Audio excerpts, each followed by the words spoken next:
শ্রাবণ মাসটাতে বাবা শিবের জল ঢালা হয় কেন? একজন হাত তুলে বলতে পারলে খুশি হব। হ্যাঁ, আমি বলে দিই, দুটো তত্ত্ব বলবো, মন দিয়ে শুনবেন। শ্রাবণ মাসে শিবকে জল ঢালবেন কেন? যখন সমুদ্র মন্থন হয়েছিল, বিষ উঠেছিল, জগৎজীবকে রক্ষা করার জন্য বাবা ভোলানাথ সেই জীব পান করে কণ্ঠে ধারণ করেছিল। ওই জন্য বাবা শিবের আরেক নাম হলো নীলকণ্ঠ। কিন্তু প্রশ্ন করবেন, বিষটা কণ্ঠে নিল, ভেতরে নিল না কেন? হিন্দু ধর্মে খুব লজ্জার ব্যাপার আমাদের কি জানেন? আমি এক জায়গায় গান করতে গেছি, একজন ঠাট্টা করে বলছে, আপনারা বলেন শিবলিঙ্গে জল ঢালা, দুধ ঢালা, ওই দুধটা গরিব লোককে খাওয়ান। এমন তুই খাওয়া কেন? তোর টাকা আছে, তুই লোককে খাওয়া, শিবকে তোকে ঢালতে হবে না, আমরা ঢালবো, তুই লোককে খাওয়া। বলবার বেলায় সব, কিন্তু কাজের বেলায় কেউ নাই। অন্যান্য ধর্মে দেখবেন কেউ ধর্ম করলে তাকে কিন্তু তার পেছনে কেউ লাগে না, সবচেয়ে লজ্জার ব্যাপার। হিন্দুদের কেউ তুলসীর মালা তিলক নিয়ে নিলে প্রথম দেখবেন তার হাজারটা শত্রু হয়ে দাঁড়াবে। এটাই আমাদের সবচেয়ে লজ্জার ব্যাপার। মায়েরা, কেন শিব কণ্ঠে শিব ইয়েকে বিষকে নিলেন, ভেতরে দিলেন না কেন? স্বয়ং ভগবান ভেতরে উপস্থিত আছেন। যদি বিষটা পান করি তাহলে ভগবান খুব কষ্ট পাবে, তাই কণ্ঠে ধারণ করি। যখন শিব বিষটা কণ্ঠে ধারণ করেছে মা, তখন প্রচন্ড বিষের তীব্র জ্বালা, সেটাকে উপশমিত করবার জন্য, কমানোর জন্য দেবতারা গঙ্গা থেকে জল এনে বাবা শিবের মাথায় দিয়েছিল, আর বাবা শিবের ওই কষ্ট থেকে উদ্ধার করেছিল। আর সেই মাসটা ছিল শ্রাবণ মাস। এই জন্য সেই নিয়ম অনুযায়ী আজও পর্যন্ত বাবা শিবকে জল ঢালা হয়। কেন? বাবা, তোমার ভেতরে যে কণ্ঠে বিষ আছে, তার তীব্র যন্ত্রণা তুমি পেয়েছিলে, তোমাকে একটু শান্ত করলাম, যেন আমাদের তুমি শান্তি দিও। আপনাদের বোঝা গেছে? জোরে বলুন হ্যাঁ না না, বুঝতে পেরেছেন? আর দ্বিতীয় কারণটা সেরকম, সতী যখন দেহত্যাগ করলো, তখন পার্বতী রূপে আবার দ্বিতীয়বার জন্মগ্রহণ করার পর আবার শিবকে বিয়ে করবার জন্য কঠিন সাধনা করলেন। আর সেই কঠিন সাধনায় সন্তুষ্ট হয়ে শিব বললেন, পার্বতী, তোমাকে আমি বিবাহ করতে রাজি। আর সেই শুভক্ষণটা ছিল শ্রাবণ মাস। ওই জন্য এই মাসটা হলো শিবের মাস। শিবকে প্রতি সোমবার প্রত্যেক মা ব্রহ্ম মুহূর্তে স্নান করবেন। প্রতি সোমবার সূর্য ওঠার আগে, উপকার আছে।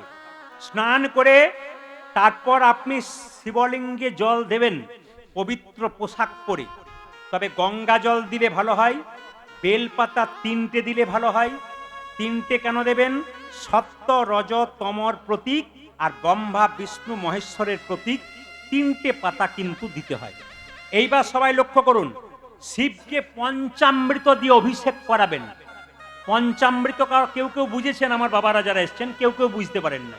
তাহলে কি কি দিয়ে স্নান করাবেন শিবকে একসঙ্গে মিশিয়ে?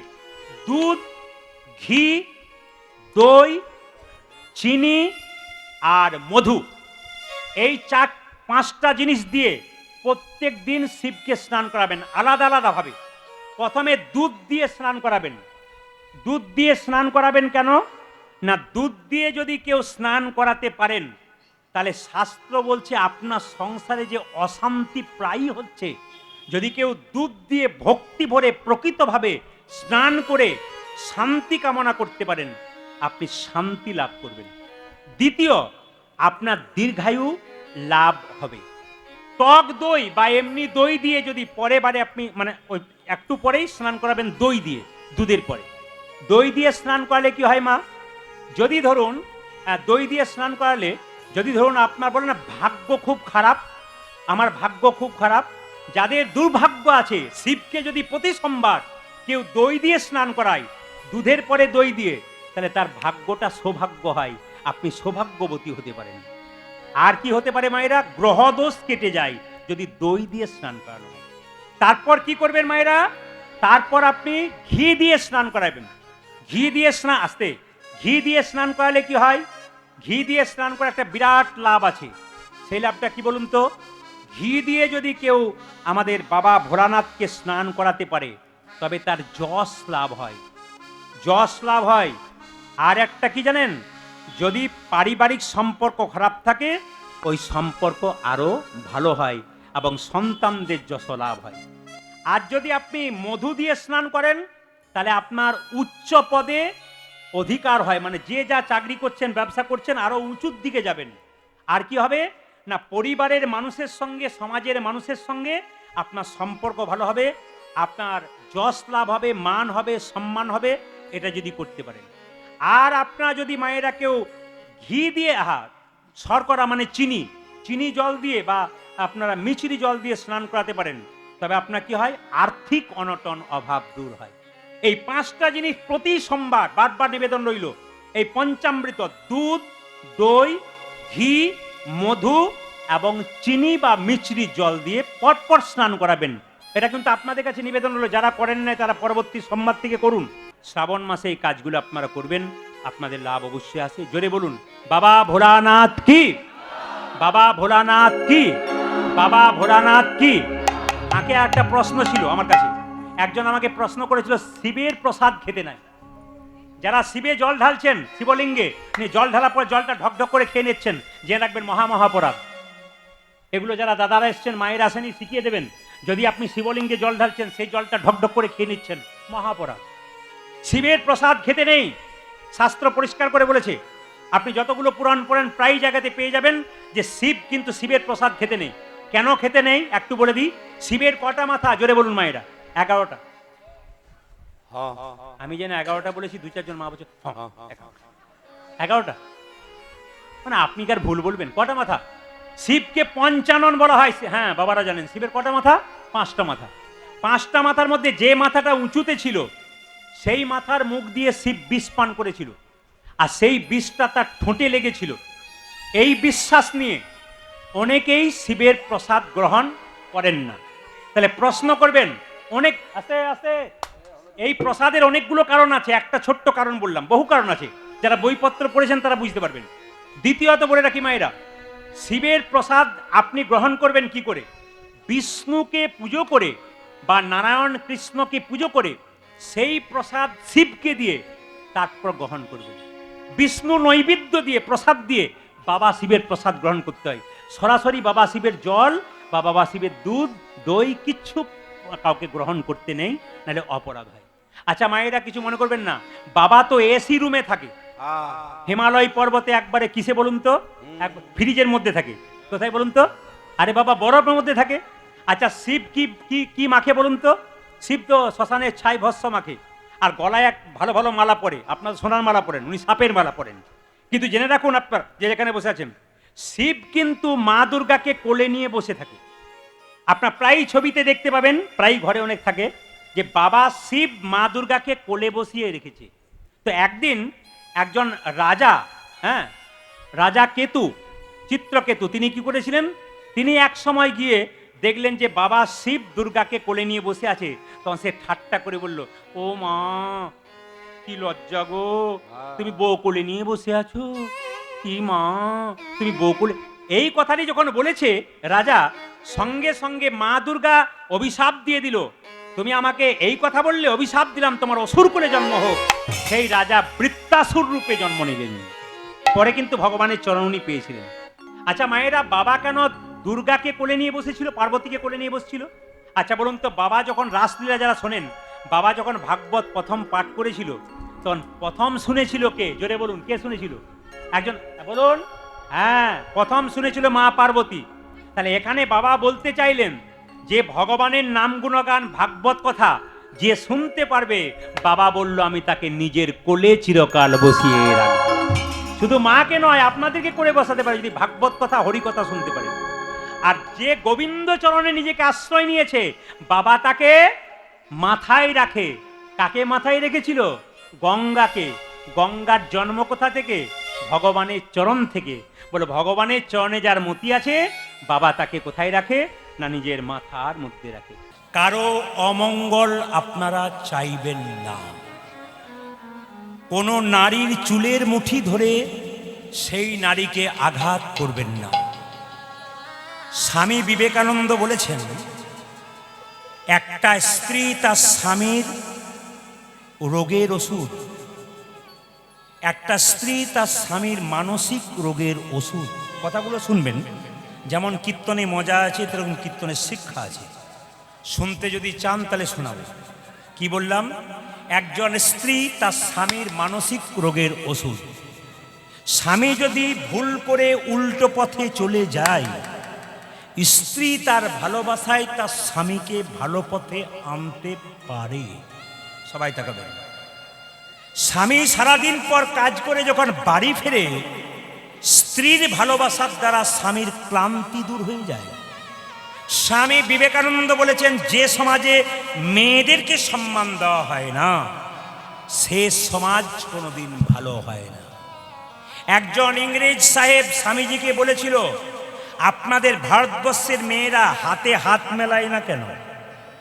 আপনাদের ভারতবর্ষের মেয়েরা পুরুষের সঙ্গে হাতে হাত মেলায় না কেন?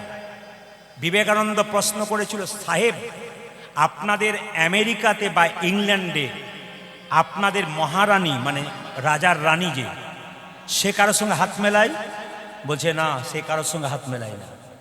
স্বামীজি বলেছে, আমাদের ভারতবর্ষের প্রত্যেকটি মা হলো মহারানীর মতো, কোনো পরপুরুষের হাত তারা কোনো মতেই মেলাবে। শুনবেন, একটা কলম যতই দামি হোক, তার মধ্যে যদি কালি না থাকে তাহলে কলমের কোনো দাম থাকে না। একজন মানুষ কয়েকশো কোটির মালিক থাকতে পারে, কিন্তু তার মধ্যে যে বিবেক না থাকে, বৈষ্ণবের প্রতি ভক্তি না থাকে, ভগবানের প্রতি ভক্তি না থাকে, ওই মানুষটার জীবনে কোনো দাম থাকতে পারে। স্বামী বিবেকানন্দ বলেছেন, a lamp does not burn without oil, so a man can not live without God. শুনবেন কথাগুলো। A lamp does not burn without oil, একটা বাতি তেল ছাড়া জ্বলতে পারে না। So a man can not live without কি? Without God. একজন মানুষ ভগবান ছাড়া বাঁচতে পারে না। অ্যাপেলো চেন্নাই 10 বছর আগে আমি চিকিৎসা করাতে গেছিলাম। বিখ্যাত ইউরোলজিস্ট, তার নাম হচ্ছে জোসেফ ভি টাচিন। তার কাছে যখন গেলাম, খ্রিস্টান ডাক্তার, তখন দেখলাম টেবিলের ওপরে যীশু খ্রিস্টের মূর্তি, তার মধ্যে ফুলের মালা, তার চরণে ফুল। একজন বাঙালি ডাক্তারকে তারপর আমি চেক আপ করাতে গেলাম, তার টেবিলে দেখতে পেলাম একটা রাধাকৃষ্ণের ছবি, সেখানে তুলসী পত্র এবং বাতাসা দেওয়া। ইংল্যান্ড আমেরিকা ফেরত ডাক্তারগুলো ভগবানকে চিনতে পারলো, তারা ভগবানের চরণে ফুল দিতে পেরেছে। আর আমরা সামান্য মানুষ হয়ে সামান্য চাকরি করে ভগবানকে ভুলে গেলাম।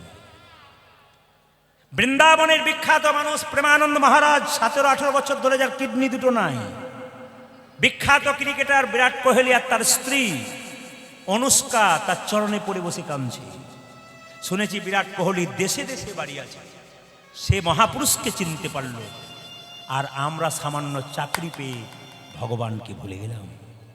কথাগুলো শুনবেন হীরার মতো। মায়েরা, মানুষের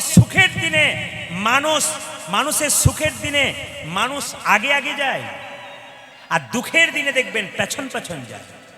যখন কোনো ছেলে বিয়ে করতে যায়, তখন দেখবেন মায়েরা, বিয়ে করতে যখন যায়, বরযাত্রী আগে যায়, বর পেছনে যায়। বরযাত্রী খাবে দাবে আনন্দ করবে, বিয়ের দিন সুখের দিন চলে আসবে। কিন্তু সেই ব্যক্তি যেদিন মারা যায়, সেদিন দেখবেন সবাই পেছন পেছন যায়, আর মৃতদেহ আগে আগে যায়।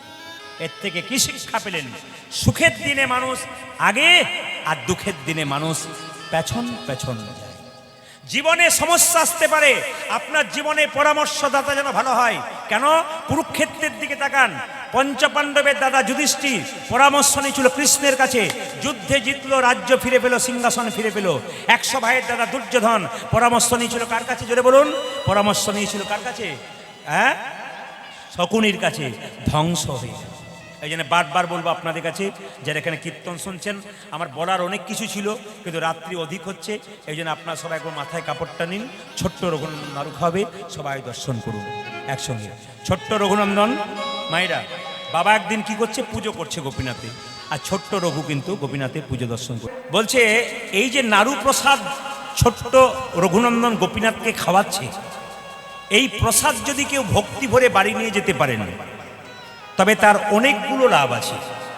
প্রথম লাভ কি? বলছে, বাড়ির ছোট্ট বাচ্চা যদি খুব চঞ্চল হয়, খুব অস্থির হয়, প্রতি বৃহস্পতিবার বাচ্চাকে একটা তুলসী পত্র একটুখানি বাতাসা সকালবেলায় স্নান করে তুলসী মন্দিরে জল দিয়ে তুলসী মন্দির পরিক্রমা করে যদি এই বাতাসা সহ তুলসী পাতা বাচ্চার মুখে জয় গোপীনাথ 3 বার বলে দেওয়া যায়, 1 বছর দিলে বাচ্চা আস্তে আস্তে ধীর হয়, শান্ত হয় এবং কৃষ্ণ ভক্ত হয়। শুধু তাই নয়, বিদ্বান হয়। শুধু পরীক্ষা করে দেখতে বলছি, আমি আপনাদের শুধু বলে গেলাম, আপনারা শুনে নিলেন তা নয়, আপনারা পরীক্ষা করে দেখুন 1 বছর। কারণ এই লীলা শোনার পর যারাই শুনেছে তারা প্র্যাকটিক্যাল দেখে নিয়েছে, অনেকের উপকার হয়ে গেছে। 2, যদি বাড়িতে কোনো অশান্তি থাকে, তুলসী গাছে জল দিয়ে এই বাতাসাটাকে দিয়ে 4 বার পরিক্রমা করুন বাড়িতে, প্রতি বৃহস্পতিবার, লাভ আছে। 3, যদি কোনো বাড়ির কোনো ব্যক্তির অনেক দিন ধরে রোগ হয়েছে, দুরারোগ্য নয় কিন্তু রোগ হয়েছে, সারছে না, যদি জয় গোপীনাথ বলে তুলসীপত্র দিয়ে বাতাসাটা বৃহস্পতিবার দিন খেতে পারে, তার অনেকটা সুস্থতা বজায় থাকবে। আপনারা যারা এই বাতাসা কীর্তনের শেষে সবাই পাবেন না, একটা শুধু কথা বলে যাই, আপনারা প্রশ্ন করতে পারেন, আপনি বলেন 1 বছর খেতে হবে, একটা বাতাসা 1 বছর চলবে কি করে? আপনি একটা কাজ করতে পারেন, বাড়ির যে তুলসী মন্দির রয়েছে ওখানে 1 কেজি বাতাসা কিনে হরির লুট দিতে পারেন। ওই হরির লুটের বাতাসা ভরে রেখে, কৌটোতে ভরে রেখে প্রতি বৃহস্পতিবার একটা একটা করে ব্যবহার করতে পারেন, আপনার লাভ আছে। এবার শুনে নিন, শ্রীখণ্ড গ্রাম বর্ধমান জেলার 2 ভাই, বড় ভাইয়ের নাম মুকুন্দ সরকার, ছোট ভাইয়ের নাম নরহরি সরকার। মুকুন্দ সরকার পেশাতে ছিল কবিরাজ, চিকিৎসা করত, আর ছোট ভাই তার সঙ্গে কম্পাউন্ডারি করত। একদিন ছোট ভাই বড় ভাইকে বলল, দাদা, ভক্তদের মুখে শুনলাম যে সেবাসঙ্গনে মহাপ্রভু আছেন, তাকে যদি একবার দর্শন করা যায় তবে তার আশীর্বাদ পাওয়া যায়, তো দাদা একবার গেলে হয় না সেবাসঙ্গন, একটু মহাপ্রভুর আশীর্বাদ নেব। দেখুন গল্পটি শুনবেন, লীলা কিন্তু খুব সুন্দর, এর মধ্যে পদাবলী নেই তা নয়, এর মধ্যে সুন্দর পদাবলী আছে, আপনারা যখন শুনবেন তখন বুঝতে পারবেন। কারণ কীর্তনে যে জায়গাতে হচ্ছে সেই জায়গাটা হচ্ছে একটা মহাজনের জায়গা, মানে আমরা কাকুকে একজন মহাজন মনে করি। মহাজন মানে তিনি কীর্তনের কি জানেন না, জাহাজ মানুষ বটেন, শুধু তার জায়গাতে কীর্তন করলে পদ গাইবে না তা কিন্তু নয়, পদাবলী যুক্ত গান, এর মধ্যে পদাবলী অনেক পাওয়া যাবে, সবাই লক্ষ্য করুন। তো ছোট্ট মায়েরা, হ্যাঁ, মুকুন্দ সরকার চিকিৎসা করতো, আর ছোট ভাই কি করতো, কম্পাউন্ডারি করতো।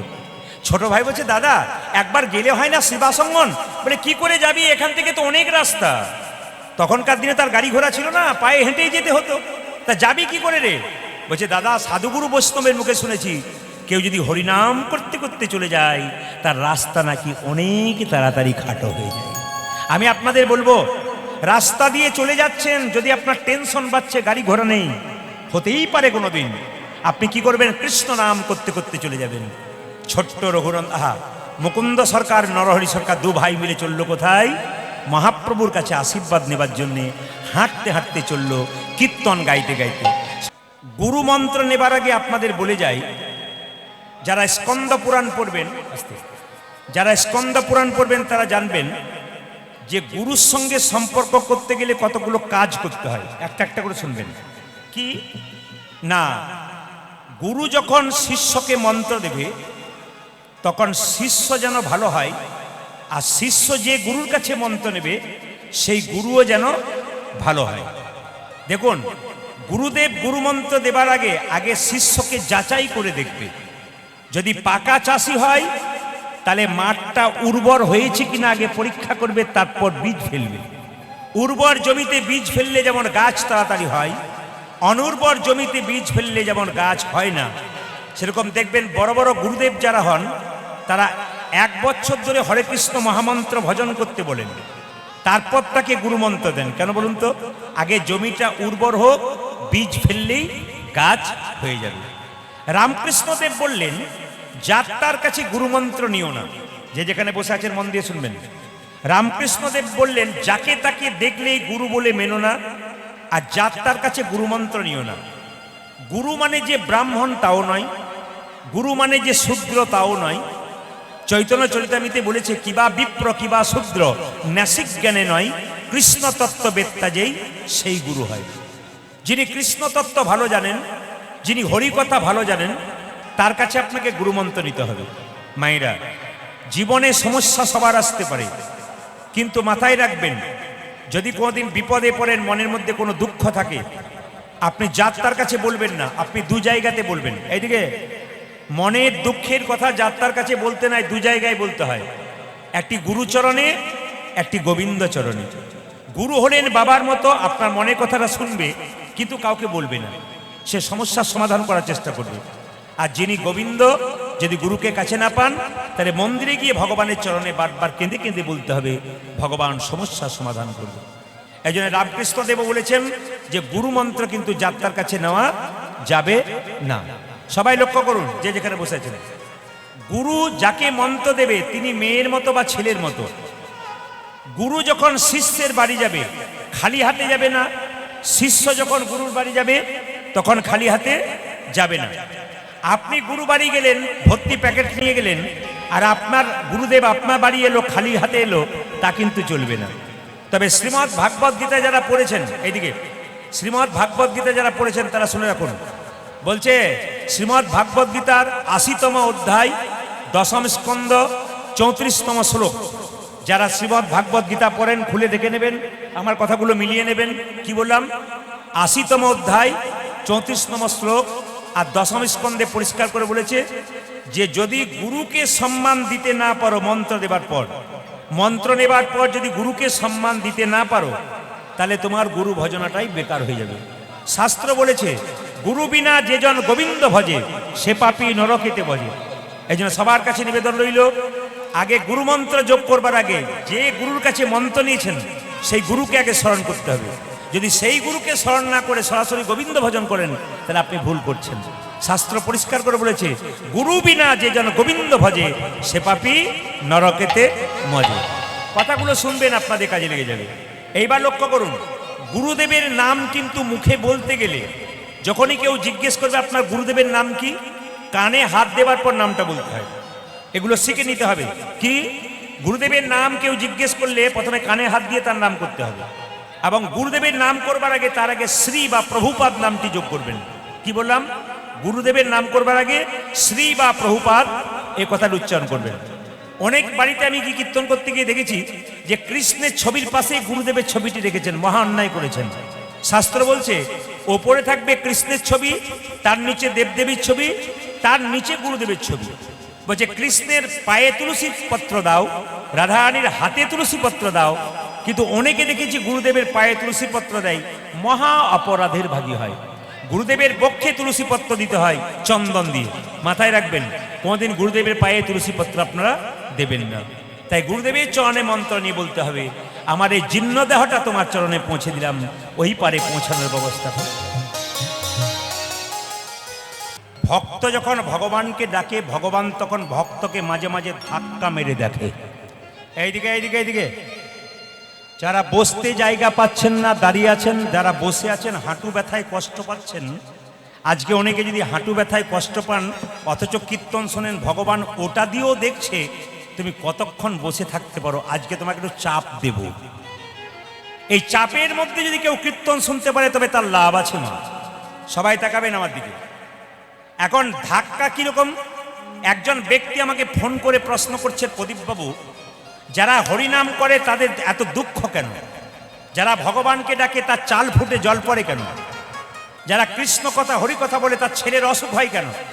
আর যারা মস্তানি করছে, লোক ঠকাচ্ছে, বুক ফুলিয়ে ঘুরে বেড়াচ্ছে, 2 নম্বরি করছে, এদের কিছু হয় না কেন? এইদিকে এইদিকে এইদিকে। আমি তাকে বললাম, তোমার প্রশ্ন যেমন সুন্দর, তোমার উত্তর কিন্তু তার চাইতে সুন্দর। বলছে যে হরিনাম করে সে কষ্ট পায়, দুঃখ পায়, যন্ত্রণা পায়, আর যে দেখবেন মস্তানি করে লোক ঠকায় সে দেখবেন বাবা সব। তারপর ড্রাইভার তো নতুন নতুন আসছে, মানে গাড়ি যে চালাবে ড্রাইভার তো নতুন। একজন তো ড্রাইভার পালিয়ে গেল ভয়, আরেকজন ড্রাইভারকে দায়িত্ব দিয়ে গেল। হরে কৃষ্ণ। ও একবার খুঁচেই সরে যাচ্ছে। বেশ, ঠিক আছে, ম্যানেজ করো।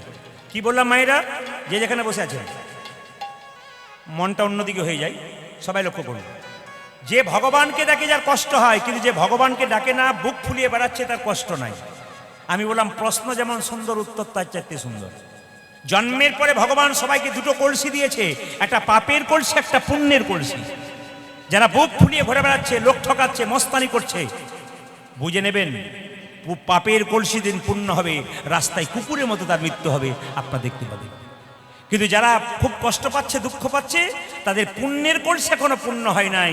যেদিন পুণ্যের কলসি পূর্ণ হবে সেদিন নিতাই গৌর হরিবোল বলে প্রাণ গোবিন্দের চরণে আপনার জায়গা। ওই জন্য মায়েরা, যে মদ খায়, আস্তে আস্তে, যে মদ খায় সে যখন খায় তখন বড় আনন্দ পায়। আনন্দ পেতে পেতে পেতে পেতে লাংস, কিডনি, লিভার সব নষ্ট হয়ে যায়। আনন্দ পেতে পেতে নিরানন্দের সাগরে পৌঁছায়। কিন্তু হরিনাম এমন একটা মদ, এ প্রথমে আনন্দ পাওয়া যায় না, আনন্দ পেতে পেতে পেতে পেতে একদিন পরমানন্দ গোবিন্দের চরণ লাভ। আজকের এই কীর্তন মঞ্চে যারা উপনীত হয়েছেন, প্রচণ্ড মানুষের ভিড় আছে। আমি যখন আসছিলাম, এখনও যে ভক্ত সংখ্যা রাস্তায় আসছে তাতে তাদের আর ঢোকার কোনো জায়গা হবে না। প্রচুর ভক্ত এখনও মিছিলের মতো আসছে রাস্তাতে। কিন্তু এখন কথা হচ্ছে, যারা বসতে পেয়েছেন তারা ভাগ্যবান, ভাগ্যবতী। আসলে ভোজবাড়িতে যারা আগে আসে তারা তো প্রথম পাতা পায় না, কি বলছেন? আপনারা আগে এসছেন, আপনারা পাবেন, পরে তো একটু দেরি হবে। যাই হোক, কষ্ট করে শুনে নেবেন, যারা আছেন কষ্ট করে শুনে নেবেন। মাইকম্যান ভাই, আপনার কাছে একটা নিবেদন রইল। আপনি বহুদিন ধরে মাইক চালাচ্ছেন, অভিজ্ঞতা নিশ্চয় আপনার অনেক আছে, কিন্তু লিমিট সাউন্ড দাও এবং সাউন্ডটা যেন মিষ্টতা হয়, গম গম গম গম না করে। কীর্তন তো শোনার ব্যাপার, শুনতে গিয়ে যদি মানুষ শুনতেই না পারে তাহলে কোনো লাভ নেই। একবার সবাই মিলে জোরে উলুধ্বনি দিন মায়েরা, নিতাই গৌর।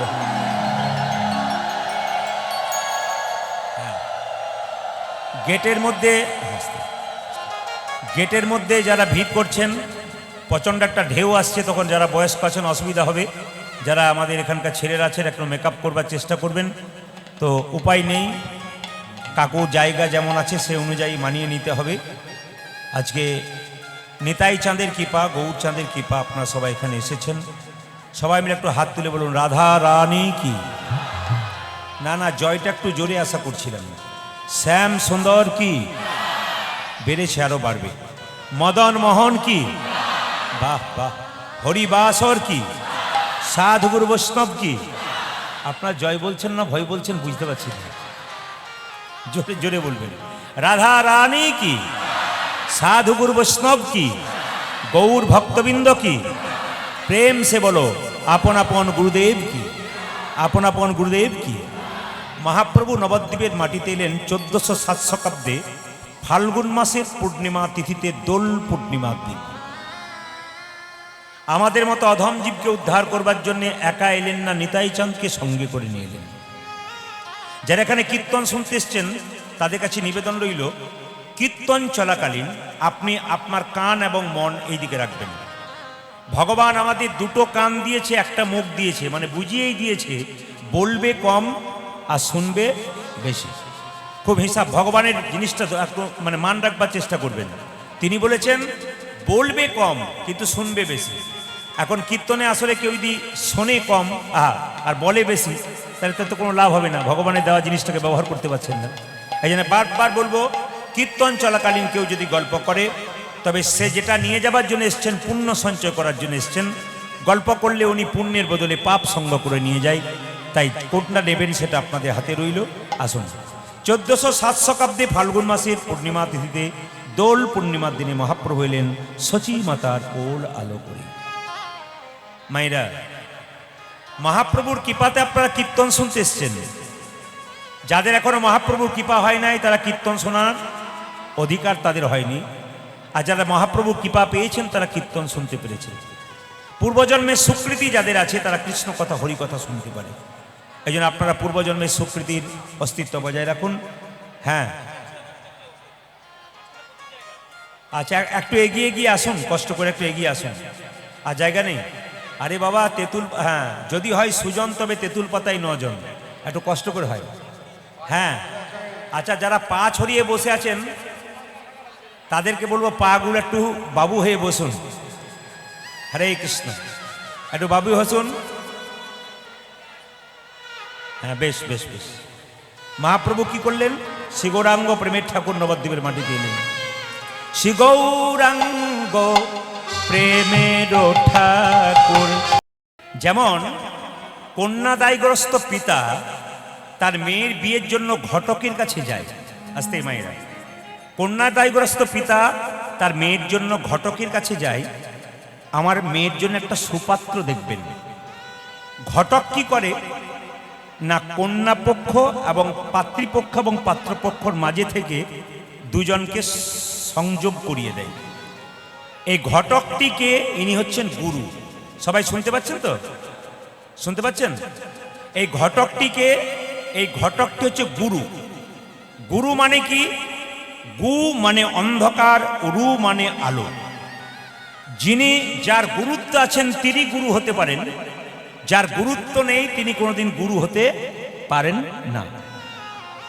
আস্তে সামনে গল্প নয়। হরে কৃষ্ণ। আমার জীর্ণ তরি ভাসাইয়ে দিলাম অকলে দরিয়ায়, দয়ালে গুরু গো পৌঁছাইয়া দেখো কিনারা।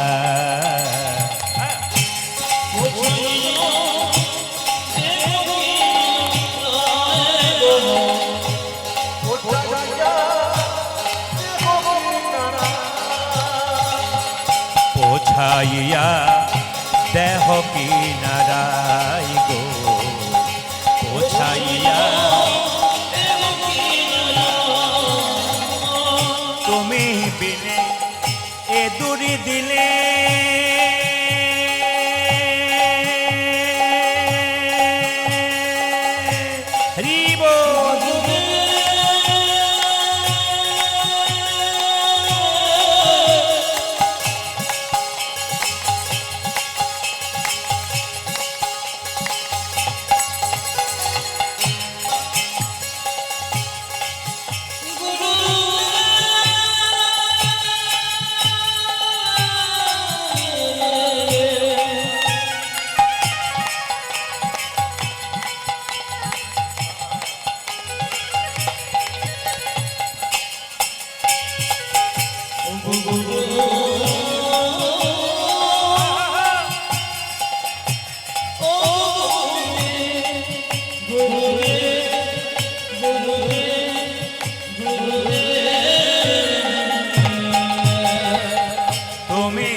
কেহ নাই আমার পৌঁছাইয়া। উলধ্বনি মায়েরা, উলধ্বনি।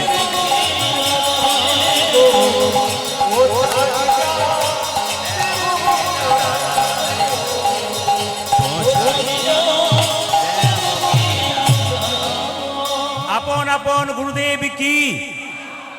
শুনতে কম পাচ্ছেন কি? আস্তে। আপন আপন গুরুদেব কি?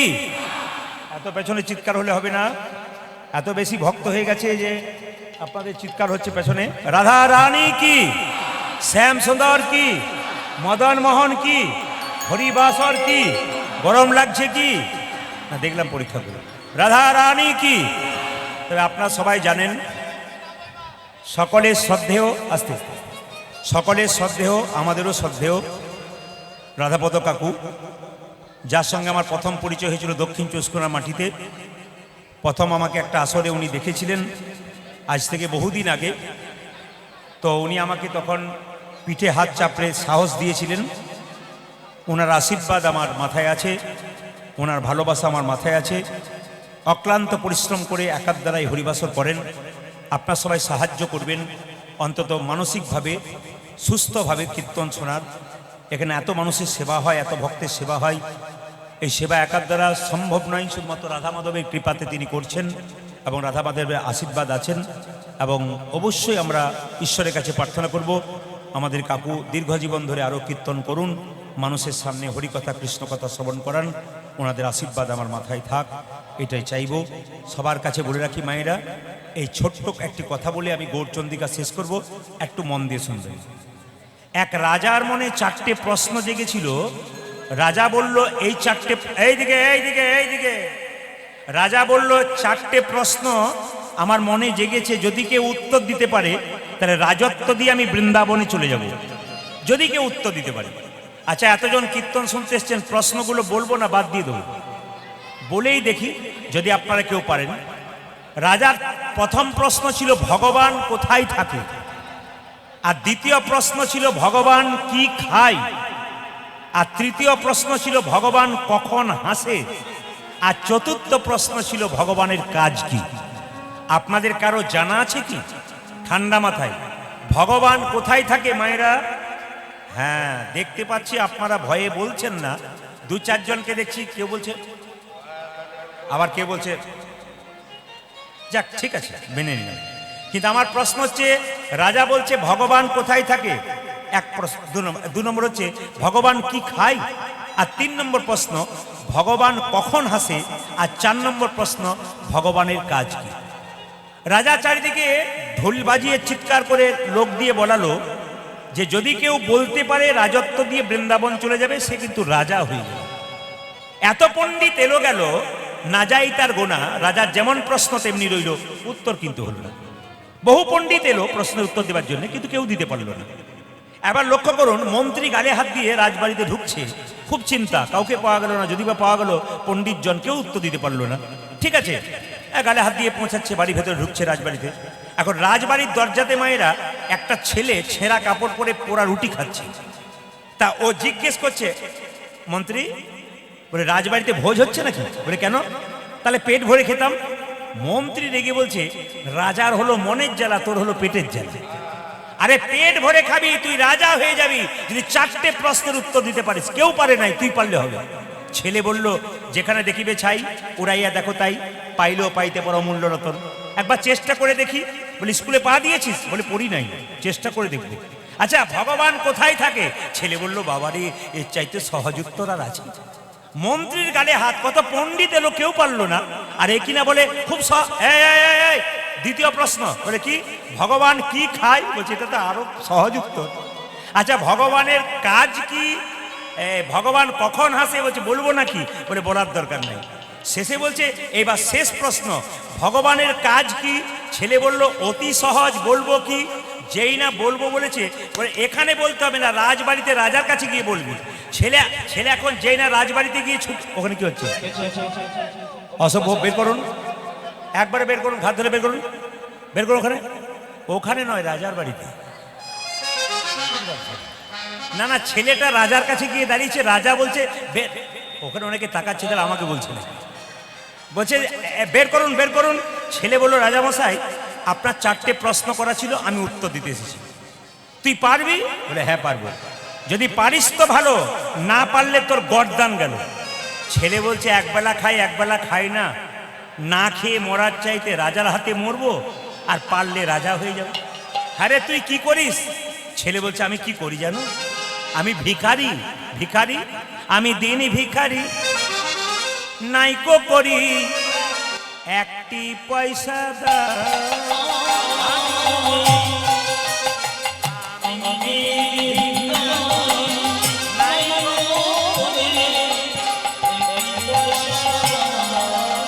আমি দিন ভিখারি, নাইকো করি একটি পয়সা দাও।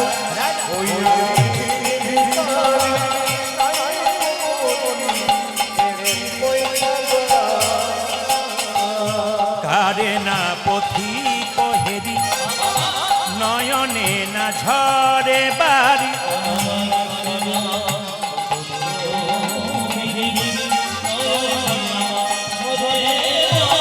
কারে না পথি কহেরি, নয়নে না ঝরে বাড়ি, কারে না পথি আমি দিন ভিখারি, নাইকো করি একটি পয়সা দাও।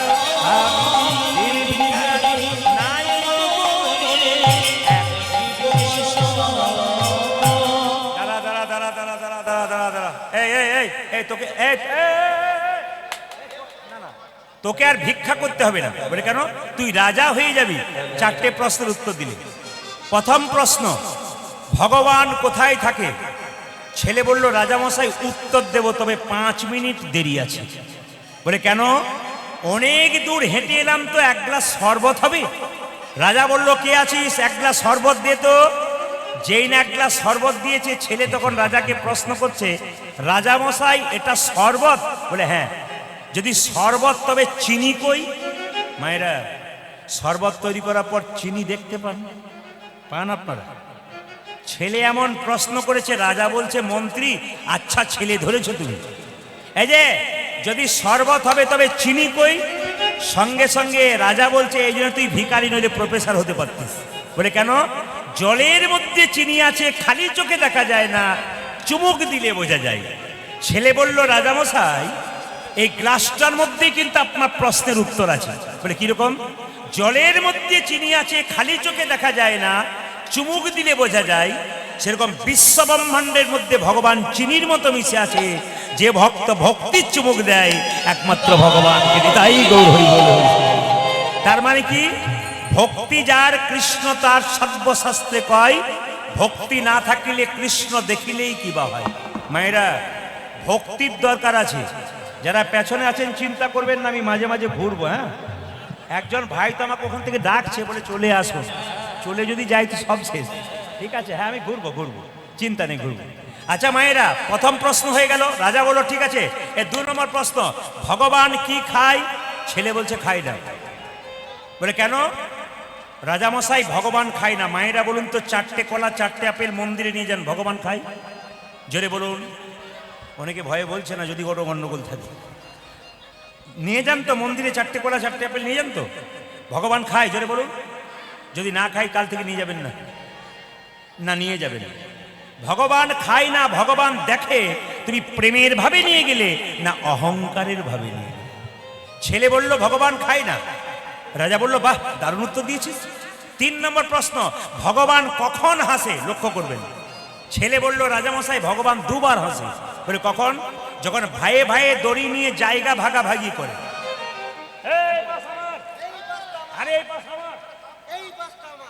আপনাদের এখানে ভাইয়ে ভাইয়ে নিশ্চয়ই ঝগড়া নাই? আপনারা হাসছেন মানে ভুল বলে ফেললাম নাকি? একজন মহিলা বললেন, কতজন মারামারি করে হাসপাতালে ভর্তি হইয়াছে। সব জায়গাতেই আছে। আচ্ছা, ভাইয়ে ভাইয়ে যখন দড়ি নিয়ে টানাটানি করে ভগবান বিচার করে, এমন ওপর দিকে টানবো তখন বুঝতে পারবি ভগবান তখন আসে। আর ভগবান কখন আসে? যখন দেখবেন অসুস্থ ব্যক্তি আপনার বাড়িতে ছটফট ছটফট করছে, ডাক্তার এসে বলছে, আরে কোনো চিন্তা নেই, আমি এসে গেছি, বাঁচিয়ে দেবো। ভগবান বলছে, তোরই গ্যারান্টি নেই তুই বাড়ি পর্যন্ত যেতে পারবি। এমন হ্যাঁচকা মারবো না বেটাকে, সেটি বুঝতে পারবি। ভগবান তখন হাসে। 4 নম্বর প্রশ্ন, রাজা বলল, খুব সুন্দর উত্তর দিয়েছিস, এটা বললেই তুই রাজা হয়ে যাবি, আমি সিংহাসন ছেড়ে বৃন্দাবন চলে যাব। রাজাকে বলল, রাজামশাই এটা কিন্তু কথায় উত্তর দেবো না, কাজে উত্তর দেবো। ভগবানের কাজ কি? রাজামশাই নেমে আসুন সিংহাসন থেকে। রাজা বলছে, না নামবো না। বলে, না নামলে উত্তর হবে না। আরে নেমে আসুন। যেই না নেমে রাজামশাই বসেছে, রাজা ছেলে গিয়ে সিংহাসনে বসে দিয়েছে। হ্যাঁ, নাম, নেমে আয়। ছেলে বলল, রাজামশাই উত্তর হয়ে গেছে। বলে কেন? ভগবানের কাজ এই, কাউকে রাজা করা, কাউকে ভিখারি করা। তুমি ছিলে রাজা, নেমে এলে তুমি ভিখারি হলে, আমি ছিলাম ভিখারি, হয়ে গেলাম রাজা। আপনাদের কাছে নিবেদন রইল, আসুন, যেহেতু আমরা খুব সংক্ষেপের মধ্যে যাব, তাই সবাই মিলে হাত তুলে একটু আমার সঙ্গে গাইবেন। এটা মহাপ্রভুর কথা। 10এ 5 সবে মিলে দাঁড়েতে বসিয়া, কীর্তন করহ সবে হাতে তালি দিয়া। দেখি, দাঁড়ান দাঁড়ান, যার হাত আছে তিনি তালি দেবেন, যার নাই তাতে তোলার কোনো দরকার নেই। দেখি কার কার আছে। সবাই মিলে হাত তুলুন, হাত তুলুন। হ্যাঁ হ্যাঁ হ্যাঁ, একসঙ্গে কিন্তু। হ্যাঁ, খুব সুন্দর ক্যামেরা হচ্ছে। এই ক্যামেরা তো অনেকজনই নিয়ে এসছে, আমি তো তাদের চিনি না। আবার আমার যে ক্যামেরা এসছে তো MK স্টুডিও, আপনারা সার্চ করলে দেখবেন কাকুর বাড়ির কীর্তনের হাততালি আপনারা দেখতে পাবেন, কি সুন্দর দিয়েছেন। হাত তুলুন একসঙ্গে। হরি হরয়ে নম কৃষ্ণ, একসঙ্গে। হরি হরয়ে নম কৃষ্ণ যাদবায় নম। হরি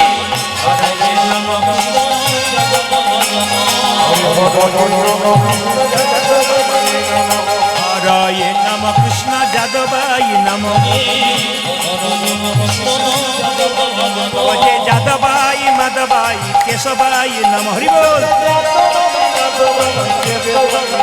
ওজে যাদবায় মাধবায় কেশবায় নম।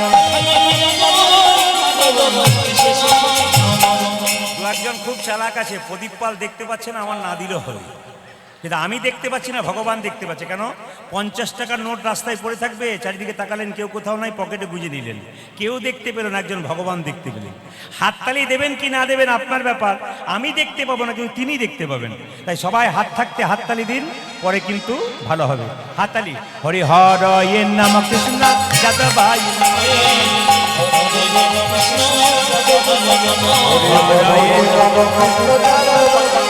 যে যাদবাই মাধবাই কেশবাই নমঃ ও যে যাদবাই মাধবাই কেশবাই নমঃ ও যে গোপাল গোবিন্দ রাম শ্রী মধুসূদন গোপাল গোবিন্দ ও যে গোপাল গোবিন্দ রাম শ্রী মধুসূদন ও যে গিরিধারী গোপীনাথ মদন মোহন কালী ও যে গিরিধারী গোপীনাথ মদন মোহন আমাদের আসরে সব ভালো লাগলো, একটা জিনিস খারাপ লাগলো, বলবো না বাদ দিয়ে দেবো? বাদ দিয়ে যাই, বলে দেবো। সব ভালো লাগলো কোনটা বলুন তো? এত সুন্দর কীর্তন করলেন, হরি হরয় নম কৃষ্ণ যাদবায় নম যাদবায় মাধবায় কেশবায় নম, খুব ভালো লাগলো। কিন্তু খারাপ দাঁড়ান দাঁড়ান দাঁড়ান, খারাপ কোনটা লাগলো? দু চারজনকে দেখতে পেলাম, হরি হরয় নম কৃষ্ণ যাদবায় নম যাদবায় মাধবায় কেশবায়, এটা আমার ভালো লাগলো। খুব ভদ্রলোকের মতো, বিশিষ্ট ভদ্রলোক, হিন্দু সনাতন ধর্মের বিশিষ্ট ভদ্রলোক। এদের জন্য ধর্ম কিন্তু অনেক এগিয়ে। না না, আপনাদের এখানে জন্য বলি নাই, অন্য জায়গার জন্য বলি। তারপর তো মাইকম্যান দুজনকে প্রথমেই এরকম দেখেছি, ওদের তো থাকতে হবে, কৃপা হবে কি করে? হাত ছেড়ে দাও, কৃপা হবে। হাত ছাড়তে হবে, হাত তুলুন। হরি হরয়ে নম কৃষ্ণ যাদবায় নম হরি হরয়ে নম কৃষ্ণ যাদবায় নম যাদবায় মাধবায় কেশবায় নম ও যে যাদবায় মাধবায় কেশবায় নম ও যে গোপাল গোবিন্দ রাম শ্রী মধুসূদন ও যে গোপাল গোবিন্দ রাম শ্রী মধুসূদন ও যে গিরিধারী গোপীনাথী মদন মোহন ও যে গিরিধারী গোপীনাথী মদন মোহন। এদেরটা বন্ধ করলাম, আপনাদেরটা নেব বলে। দেখি একবার সবাই মিলে বলুন তো একসঙ্গে মহামন্ত্র নাম সুন্দর। এটা তো বৃন্দাবন, আজকে সবাই মিলে বলবেন, বলুন হরে কৃষ্ণ, জোরে হরে কৃষ্ণ বা কৃষ্ণ কৃষ্ণ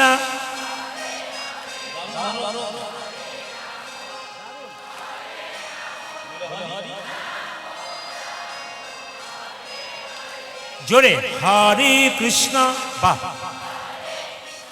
দারুণ বাহ হরে রাম, জোরে দারুণ একটু জোরে হরে কৃষ্ণ বাহ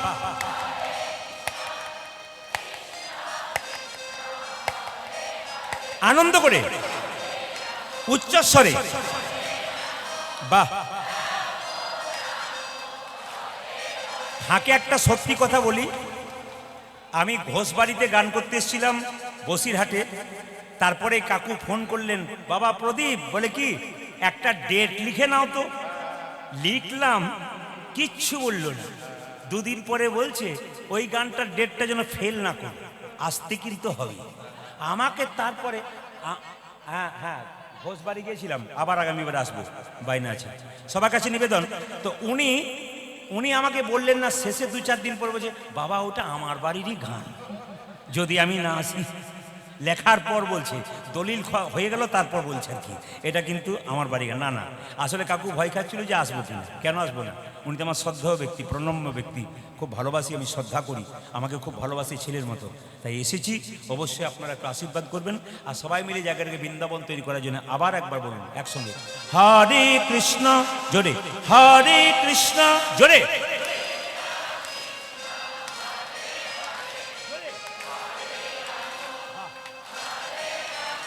দারুণ।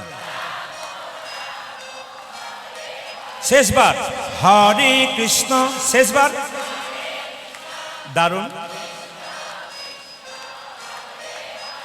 বাহ বাহ সুন্দর। দান দান দান। আগে কি আপনাদের কীর্তনের দলটল ছিল নাকি? দারুণ গাইছেন কিন্তু। এরপরে এলাকাতে এলে এদের আনবো না, আপনাদের দিয়ে চালিয়ে দেবো। তাহলে তাহলে বলুন হরে কৃষ্ণ হরে কৃষ্ণ কৃষ্ণ কৃষ্ণ হরে হরে, হরে রাম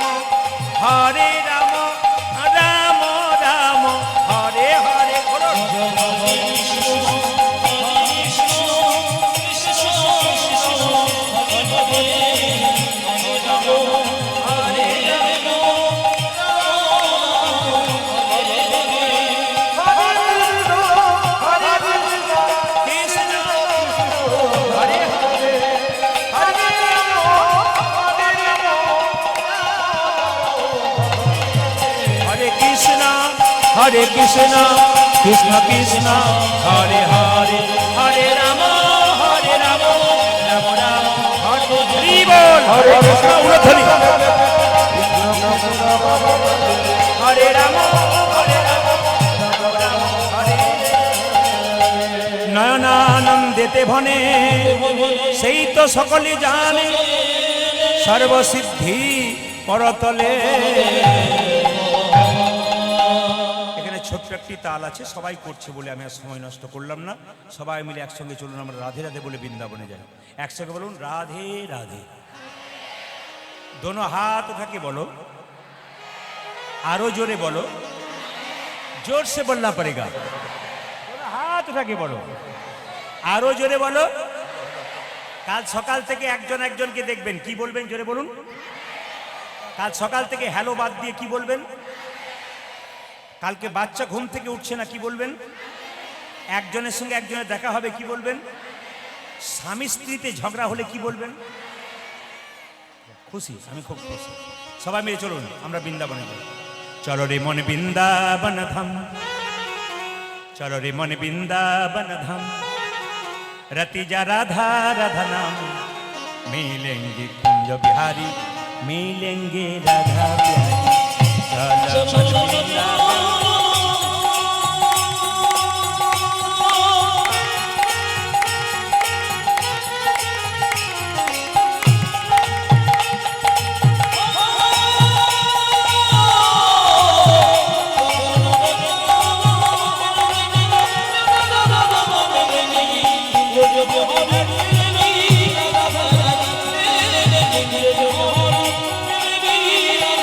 সবাই মিলে তালি একসঙ্গে।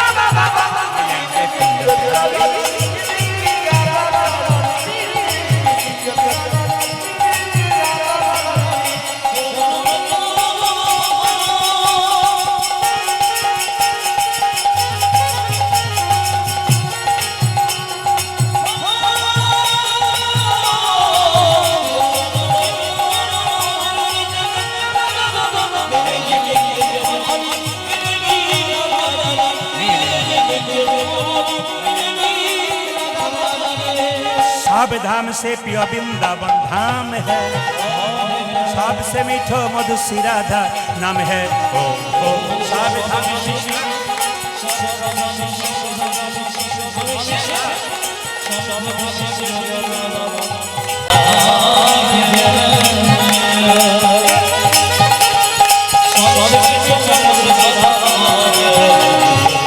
একটু বলি, কারা কারা বৃন্দাবনে গেছেন একটু হাত তুলবেন। না না, যারা যান নাই তারাও তুলবেন, এটা তো বৃন্দাবন।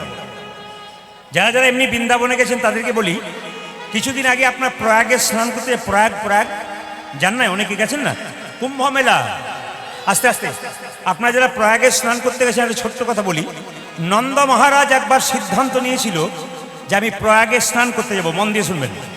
নন্দ মহারাজ সিদ্ধান্ত নিলেন আমি প্রয়াগে স্নান করতে যাব। যশোমতী বলছে, দেখো তোমার গোপাল খুব দুষ্ট, তো একে ছেড়ে তুমি প্রয়াগে যাবে, আমি সামলাতে পারবো? বলছে না না, তুমি 2-4 দিন সামলে নিও, আমি যাবো আর আসবো। তো নন্দ মহারাজ, রিভাব খুব হচ্ছে, এই মাইকম্যান ভাই রিভাব খুব হচ্ছে, তুমি বুঝতে পারছো না? হরে কৃষ্ণ, সবাই লক্ষ্য করুন। তো নন্দ মহারাজ যখন প্রয়াগে যাবে, মায়েরা যেতে যেতে বৃন্দাবন একটা গাছের নিচে বসে আছে। হঠাৎ দেখতে পেল একজন কুষ্ঠক ব্যাধি লোক ধুলোর মধ্যে গড়াগড়ি দিচ্ছে, আর ধুলোগুলো সব পুঁজ রক্তের মধ্যে ঢুকে যাচ্ছে আর কষ্ট পাচ্ছে। কিন্তু খুবই আশ্চর্যের ব্যাপার, ও যখন দাঁড়িয়ে যাচ্ছে ধুলোতে গড়াগড়ি দেওয়ার পর, ও গোটা শরীরটা আবার সর্বাঙ্গীন সুন্দর হয়ে যাচ্ছে, কোনো রোগই নেই। যখন গড়াগড়ি দিচ্ছিল পুঁজ রক্ত, লোকটা গড়াগড়ি দিচ্ছে পুঁজ রক্ত, কিন্তু যখনই উঠছে ওখান থেকে তখন সুন্দর দেহ হয়ে যাচ্ছে। নন্দ মহারাজ জিজ্ঞেস করলো, তুমি কে, যে বৃন্দাবনে মাটিতে এমনি করে গড়াগড়ি দিচ্ছ? বলছে আমি হলাম প্রয়াগ। তুমি প্রয়াগ? বলে হ্যাঁ। তো কেন গড়াগড়ি দিচ্ছ? বলছে প্রয়াগে গিয়ে মানুষ আমার মধ্যে সমস্ত পাপ দিয়ে দিয়েছে, তাই আমার শরীর পুষ্ট হয়ে গেছে। আমি শুনলাম বৃন্দাবনের ধুলিতে কেউ যদি গড়াগড়ি দেয় তার নাকি কুষ্ঠ ভালো হয়ে যায়। তাই আমি প্রয়াগরাজ এসে বারবার গড়াগড়ি দিচ্ছি। নন্দ মহারাজ তখন মনে মনে ভাবলো, আমি বৃন্দাবন থেকে প্রয়াগে যাব, স্বয়ং প্রয়াগরাজ বৃন্দাবনে আসছে, তাহলে বৃন্দাবনের কত মাহাত্ম্য, আমার আর প্রয়াগে গিয়ে কোনো লাভ হবে না। এই জন্য সব চাইতে প্রিয় ধাম কোনটা? বৃন্দাবন ধাম। সব ধাম সে প্রিয় বৃন্দাবন ধাম হ্যাঁ, सबसे मीठा मधु राधा नाम है।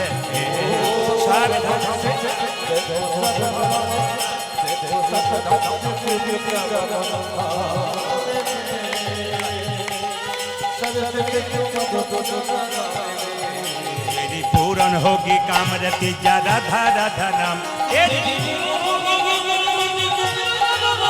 तेरी पूर्ण होगी कामरति जा राधा राधा नाम। तेरी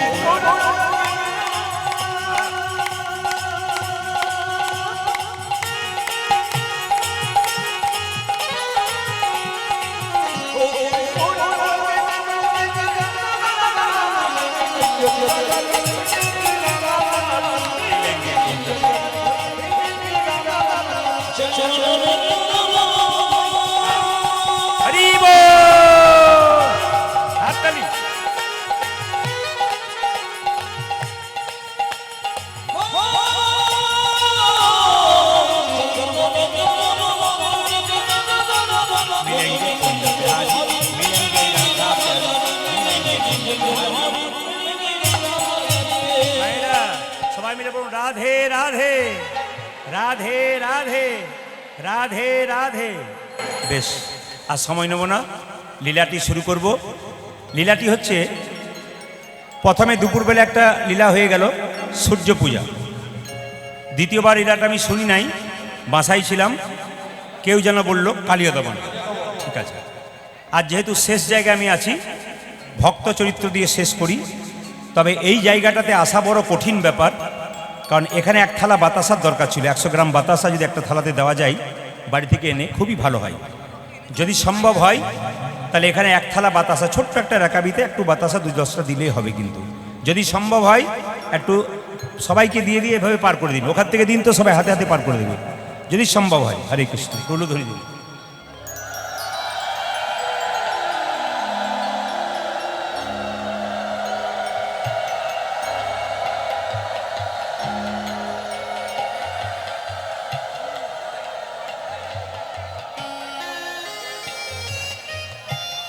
এই যে কীর্তনে মালা আর তিলক, এইদিকে এদিকে মায়েরা আসতে, খুব ধীরে, শান্ত পরিবেশ।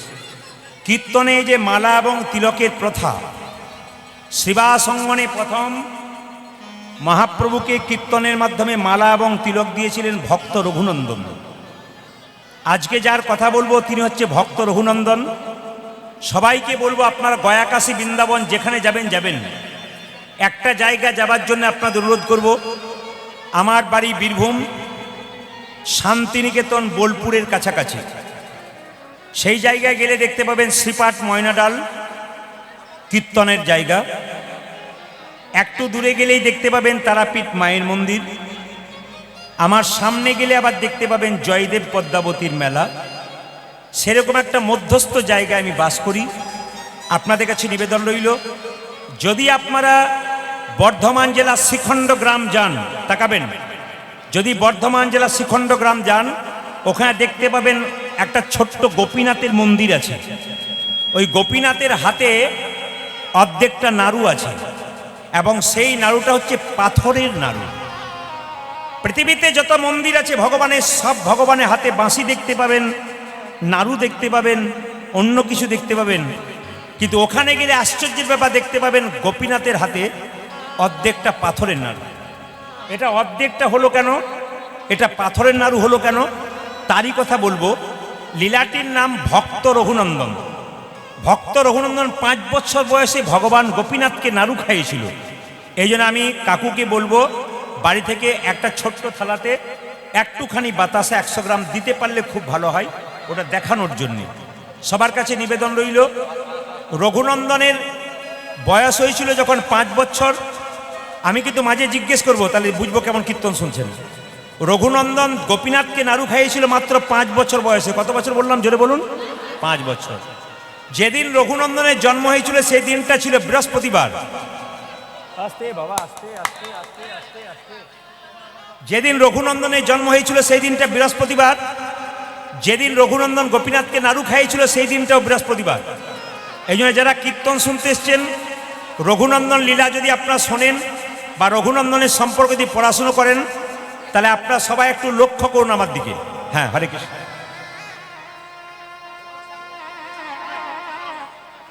সবাই লক্ষ্য করুন। এই সামনে এত গন্ডগোল করলে না সবার কথাগুলো কানে যায়। কতজন ভক্তরা চুপচাপ বসে আছেন, আপনি চিৎকার করছেন। হরে কৃষ্ণ।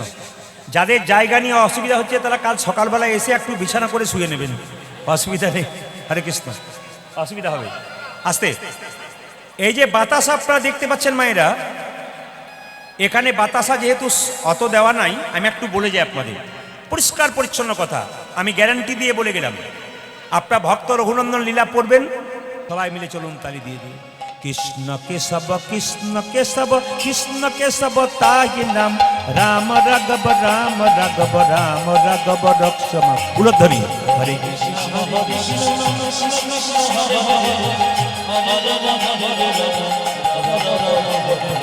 হরে কৃষ্ণ হরে কৃষ্ণ কৃষ্ণ কৃষ্ণ হরে হরে, হরে রাম রাম রাম হরে হরে।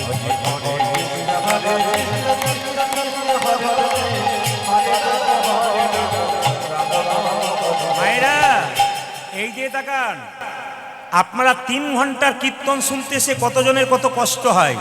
যদি বৃন্দাবনে যান, আমি কদিন আগে গিয়েছিলাম বৃন্দাবন, মাস 2 আগে, আমার ছেলেদেরকে নিয়ে, সবাইকে নিয়ে, আমার পরিবার সহ আমার দলের ছেলেদেরকে নিয়ে গিয়েছিলাম। তো রাধাকুণ্ড শ্যামকুণ্ড তীরে দেখতে পেলাম কত ভক্ত সকাল ভোরবেলায় স্নান করে ভিজে কাপড়ে শুধু রাধে রাধে বলে কেঁদে যাচ্ছে ঘন্টার পর ঘন্টা। আর আমাদের 2 মিনিট তালি দিতে কত কষ্ট হয়।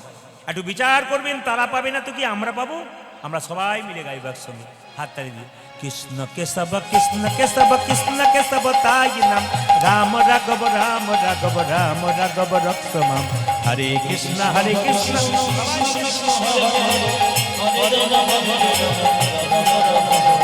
কৃষ্ণ কেশব কৃষ্ণ কেশব কৃষ্ণ কেশব তাহি নাম, রাম রাঘব রাম রাঘব রাম রাঘব রক্ষম। মূলধ্বনি